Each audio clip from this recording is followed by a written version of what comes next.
Assalamualaikum warahmatullahi wabarakatuh. Selamat pagi anak-anakku semuanya. Kelas 9A maupun kelas 9B. Pada kesempatan hari ini kita akan melanjutkan kegiatan pembelajaran kita yang pada kesempatan yang lalu kita telah membahas terkait dengan pengertian penyembelihan, macam-macam pembelihan, dan syarat dan lain sebagainya. Dan pada kesempatan hari ini saya akan kembali mengulas terkait dengan masalah kurban. Sebagaimana kalian ketahui bersama, sebagai kompetensi dasarnya yaitu menerima perintah berkurban dan akikoh, kemudian menjalankan sikap tanggung jawab peduli dan rela berkorban, dan menganalisis ketentuan kurban dan akikoh, dan menyajikan contoh tata cara pelaksanaan kurban. Sebagai indikator penyampaian kompetensinya, yaitu mengikuti perintah kurban dan akikoh, menunjukkan sikap peduli dan rela berkorban kepada sesama.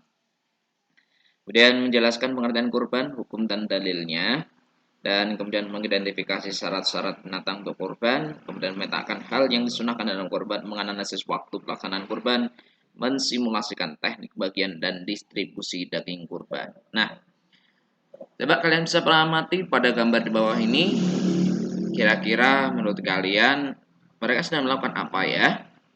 Dan kapan sebenarnya situasi hal ini dilakukan? Tentu dari kalian mungkin akan bisa memahami persis ini dilaksanakan pada saat penyembelihan kurban itu.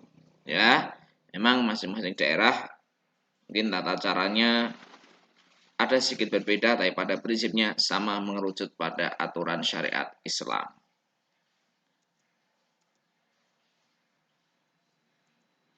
Nah, untuk selanjutnya, apa sebenarnya pengertian dari kurban? Kurban berasal dari bahasa Arab kuroba yang berarti dekat, atau ada yang menyebutnya dengan koroba. Bisa diartikan juga pendekatan diri atau mendekatkan diri. Sedangkan menurut syariat Islam,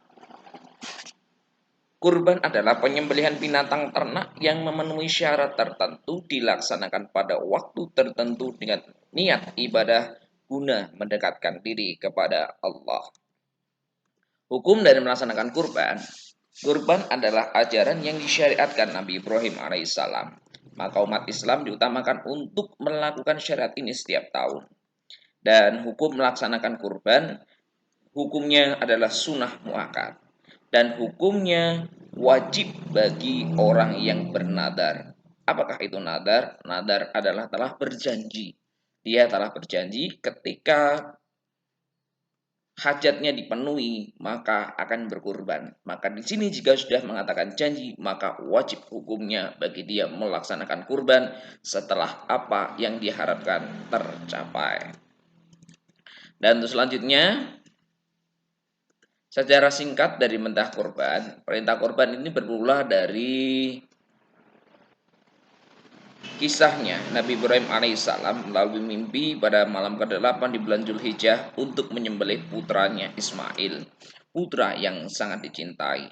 Sebagai seorang yang taat pada perintah Allah, Nabi Ibrahim alaihissalam menyampaikan hal itu kepada putranya. Sungguh luar biasa jawaban dari Nabi Ismail. Ternyata beliau tidak berkeberatan. Karena Nabi Ismail yakin bahwa Nabi Ibrahim adalah semata-mata melaksanakan perintah Allah. Dan pada hari yang ke-10 di bulan Zulhijjah, tepat pada waktu duha, Nabi Ibrahim alaihissalam melaksanakan perintah Allah, yaitu melaksanakan mimpinya. Hari ke-10 tersebut disebut dengan hari Nahr atau Yaumun Nahr, yang artinya adalah hari penyembelihan. Nah, ketika Nabi Ibrahim alaihissalam melaksanakan perintah Allah, Allah mengganti Ismail dengan seekor kambing sembelihan. Nabi Ibrahim alaihissalam menyembelih kurban setiap tanggal 10 Zulhijjah. Syariat ini terus berlaku hingga sekarang. Umat dari Nabi Muhammad sallallahu alaihi wasallam. Dan kapankah waktu penyembelihan kurban? Waktu penyembelihan kurban yaitu pada Yaumun Nahr, tanggal 10 Zulhijjah ditambah dengan hari tasyrik, yaitu tanggal 11 12 dan 13 Zulhijjah. Rasulullah Shallallahu Alaihi Wasallam bersabda, "Man dabaha qabla sholati fa inna yadbahu li nafsi, wa man dabaha ba'da sholati wal khutbataini faqad adamma nusuka wa ashaba sunnatal muslimin." Yang artinya, barang siapa menyembelih sebelum sholat, maka sungguhnya itu hanyalah penyembelihan untuk dirinya sendiri. Barang siapa menyembelih sesudah sholat dan dua khutbah, maka telah sempurna ibadahnya, sah kurbannya, dan telah sesuai dengan sunnah Muslim. Hadis riwayat Bukhari dan Bara' bin Azib. Sehingga bisa dikatakan yang dinamakan kurban adalah setelah pelaksanaan sholat Idul Adha, dan waktunya yaitu tanggal 10, 11, 12, dan 13 Zulhijjah.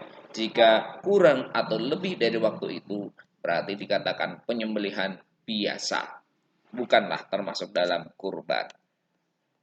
Amati gambar berikut ini. Coba kalian bisa amati, kira-kira ini gambar apa? Ya, bagus. Ada yang mengatakan sapi boleh, ada yang mengatakan kerbau juga boleh. Tapi memang pada prinsipnya ini adalah sapi, ya. Nah, jika kalian lihat, lengkap nggak anggota tubuhnya? Bagaimana keadaannya, kurus atau gemuk? Mengapa kita membahas hal yang demikian? Karena kita akan mengetahui syarat-syarat binatang yang akan disembelih sebagai kurban, ya. Nah, syarat binatang untuk kurban yaitu jenis binatang yang sah untuk kurban adalah binatang yang dipelihara dan diternakan serta halal zatnya untuk dimakan dagingnya. Binatang tersebut seperti kambing, sapi, kerbau, dan unta. Binatang ternak yang untuk berkorban harus memenuhi dua syarat, yaitu cukup umur dan tidak cacat. Ketentuan umur binatang korban yaitu kalau domba sekurang-kurangnya berumur 1 tahun atau telah berganti gigi musnah. Kalau kata orang Jawa menyebutnya poel. Dan sedangkan untuk yang kedua, untuk kambing sekurang-kurangnya berumur 2 tahun, ya. Sedangkan untuk sapi atau kerbau sekurang-kurangnya berumur 2 tahun. Dan untuk unta sekurang-kurangnya berumur 5 tahun. Nah, dan kemudian syarat yang kedua yaitu cacat.